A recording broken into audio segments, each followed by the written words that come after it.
So Moana is a film that is, I mean, when I've saw it's been sort of in the works for quite a while. This film, hasn't it? I think most of these animated films do take quite a while. But this one they seem to be in the making for quite a long time. I remember the initial concept art quite a while ago. It was just on the boat out in the sea, and you could see right away it was going to be a very distinct visual style, and it is a film with that because it's rooted in Polynesian culture and South Island culture, and in the story, Moana and her people, they were expeditionaries of the sea.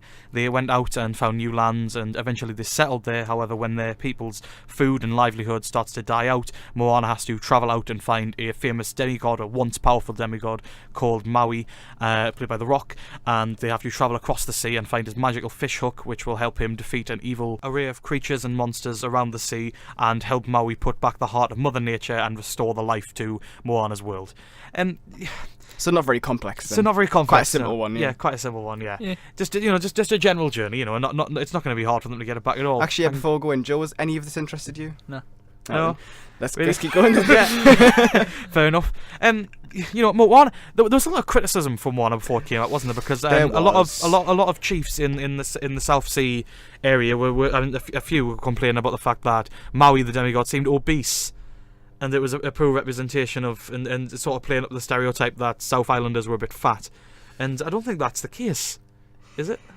It's the hoity-toity brigade. I don't know, like, if you look at Maui and you think about what he does he's a muscular demigod. And, I mean, he's voiced by Dwayne Johnson. Yeah, he's The Rock. Like, if you call him fat, you've got to call The Rock fat. And you don't want to call The Rock fat. You saw what happened to his hand when he was filming Fast and Furious. Yeah. No, What do you want them to do? Like, do a life-size recreation of The Rock? Like, sculpt him out? Let's just do the Disney's The Rock. Yeah. Screw it. Fine. What am I cooking? But yeah, I think this is fish. I think what Disney needed to do to still be relevant in the modern day was to make sure that it played up to diversity in a way that didn't seem like it was pandering. I think by telling a wider variety of stories like this one, where you're bringing in a culture which is so colourful and vibrant as this one, it gives them a new array of stories to tell and bring in new journeys that are still in the Disney style, because you've still very much got the slapstick and the humour for everyone that's involved, but you've still got the sentimentality at the core. And instead of being sort of a typical Disney heroine, Moana is really she's self-determined, she's focused, she knows what she wants to do, she wants to be her own person, and that's a really good role model to have for young girls and for young boys. It's a really good thing to see, I think.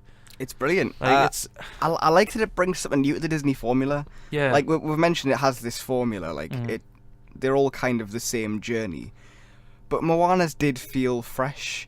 I think the dynamic between, I suppose you could say three, because there's her, there's The Rock, and there's Alan Tudyk's Rooster. Can you imagine getting paid to just go, Rah! Pretty much, what a life that must be. But I think because she's so headstrong, because she gives as much as she gets, probably more so than he gives. I mean, he chucks her in the water quite a lot, but then she always gets back out because she's like some kind of sea goddess thingy. I just described that wonderfully. I think I'm really proud of that. Yeah. She's a really great character. I think what Auli'i Cravalho brings to the table as well is newcomer. She's got the introducing credit. She brings a lot to the table because she's got a very good vocal range. Yeah. She's a good singer, as you'll hear before the end of the show. I just spat there. Sorry. Not that they need to know that. They wouldn't have heard that. But just for you guys, I'm sorry. Fair enough.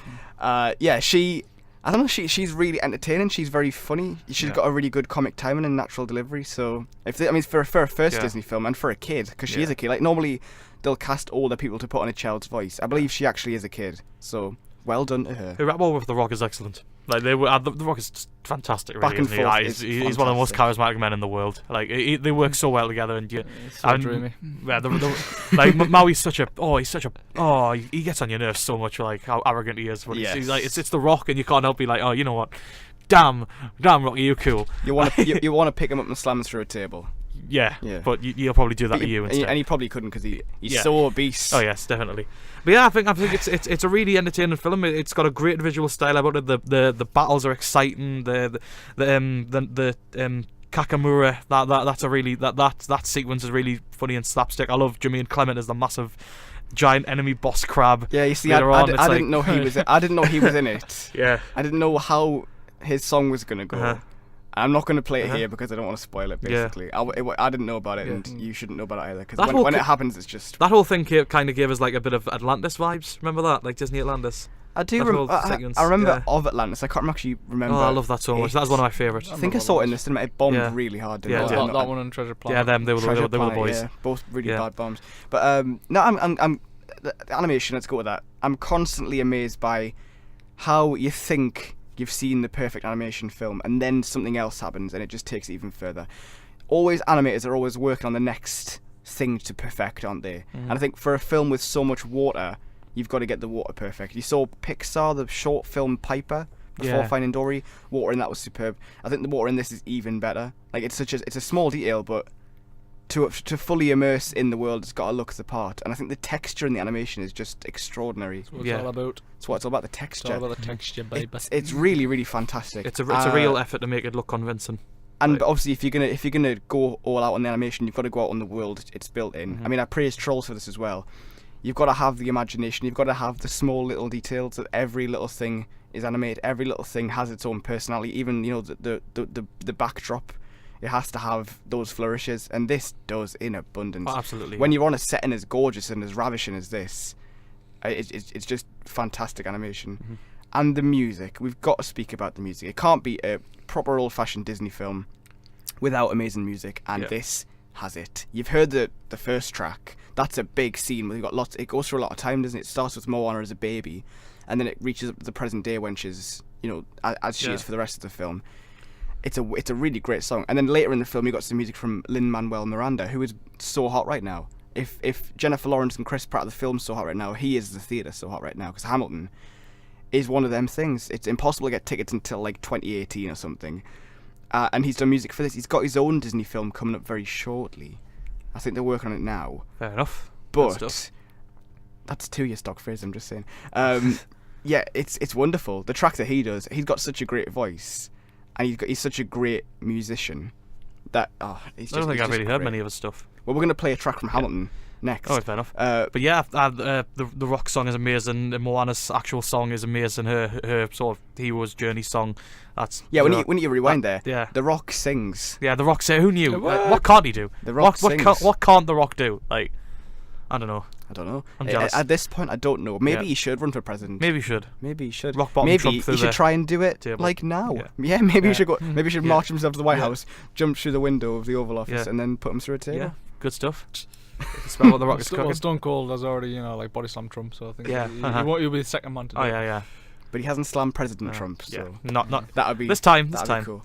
Yeah, Moana. It's a good addition to the Disney canon. Disney just keep doing it. The cynical side of me wants to just keep hitting on Disney, but it's not possible, is it? It's not possible. I mean, especially when they're bringing Star Wars in like next week. No, Disney are just 2 acquisitions away from owning your entire childhood.